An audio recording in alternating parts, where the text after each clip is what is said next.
అయితే 2500 ఇవ్వాలి కదా చెల్లే. మన రాష్ట్రంలో 18 ఏళ్ళు నిండిన వాళ్ళు 1,54,00,000 మంది అక్కా చెల్లెళ్ళు ఉన్నారు. గా 1,54,00,000కు నెలకు 2,500 వెయ్యి వేసి నీ మాటను మీరు చెప్పిన మాట నిలబెట్టుకుంటే మేము కూడా సంతోషపడతాం. మేము కూడా శభాష్ అంటాం నిన్ను. 1,54,00,000 మంది అక్క చెల్లెళ్లకు 2,500 వేస్తే నేను కూడా అయ్యో మంచి పని చేసిండు రేవంత్ రెడ్డి శభాష్ అంట. నేను కూడా మరి ఇచ్చి మాట నిలబెట్టుకో. 2 లక్షల రుణమాఫీ ఈ ఎన్నికల్లోపే, పార్లమెంట్ ఎన్నికల కోడ్ వచ్చే లోపు 2 లక్షల రుణమాఫీ చేసి మాట నిలబెట్టుకోమని నేను డిమాండ్ చేస్తా ఉన్నా.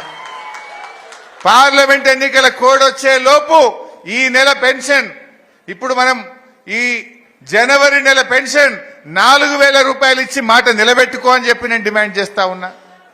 అవి చేయను, మేము వద్దంటలేం, నువ్వు చెయ్యాలనే కోరుకుంటున్నాం, నువ్వు తొందరగా చేయాలని కోరుకుంటున్నాం, నువ్వు ప్రజలకు ఇచ్చిన మాట నిలబెట్టుకోవాలని కోరుకుంటున్నాం. నిలబెట్టుకోకపోతే ప్రజలే నిర్ణయిస్తారు కదా, జనం నిర్ణయించారా? ఇవాళ మనం రైతు బంధు ఎన్నికల కోసం చెప్పినామా? మనం ఎలక్షన్ల కోసం మేనిఫెస్టోలో చెప్పకపోయినా రైతు బంధు ఇచ్చాం, రైతు బీమా ఇచ్చాం, కళ్యాణ లక్ష్మి ఇచ్చాం, కేసీఆర్ కిట్ ఇచ్చాం. ఇవేవి ఎన్నికల్లో మనం మాట ఇయ్యలే. ఓట్ల ముందు చెప్పలే కళ్యాణ లక్ష్మి ఇస్తామని. వీళ్ళు చెప్పిర్రు తులం బంగారం అన్నారు. ఎడవే బంగారం రాదు బంగారం. మరి మనం ఓట్ల ముందు చెప్పలే కళ్యాణ లక్ష్మి. చెప్పకపోయినా 11 లక్షల పేదింటి ఆడపిల్లల పెళ్లిలకు లక్ష రూపాయలు ఇచ్చాం. మరి నీ తులం బంగారం ఎప్పుడు ఇస్తావు జల్దీ స్టార్ట్ చేయమని అడుగుతా ఉన్నాం మనం. అంటే ఇవన్నీ కూడా ప్రజలు గమనిస్తూ ఉన్నారు. నేను మీకు చెప్పే మాట ఒక్కటే, ఇంకా చాలా ఉన్నాయి. వాళ్ళకి చూస్తామంటే నిరుద్యోగ భృతి ఇస్తాం 4,000 అన్నారా లేదా? మొన్న నేను అసెంబ్లీలో అడిగిన నిరుద్యోగ భృతి ఎప్పటి నుంచి ఇస్తారు అంటే మేము ఎక్కడ చెప్పినా మేము చెప్పలేదు అంటున్నాను.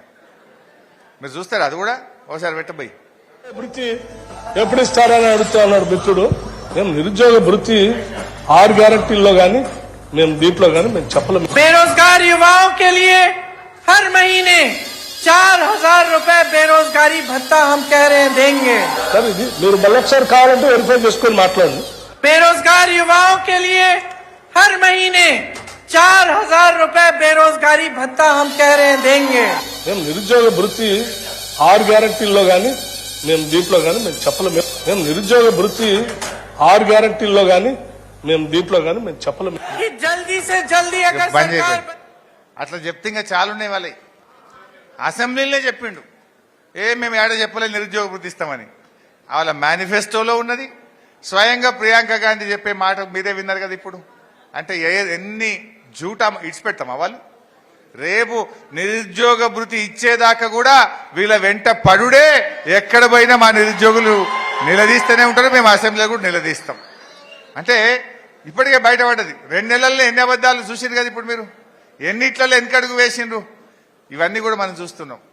ఇదే విషయం మనం అడిగితే అసహనాన్ని వ్యక్తం చేస్తుండ్రు.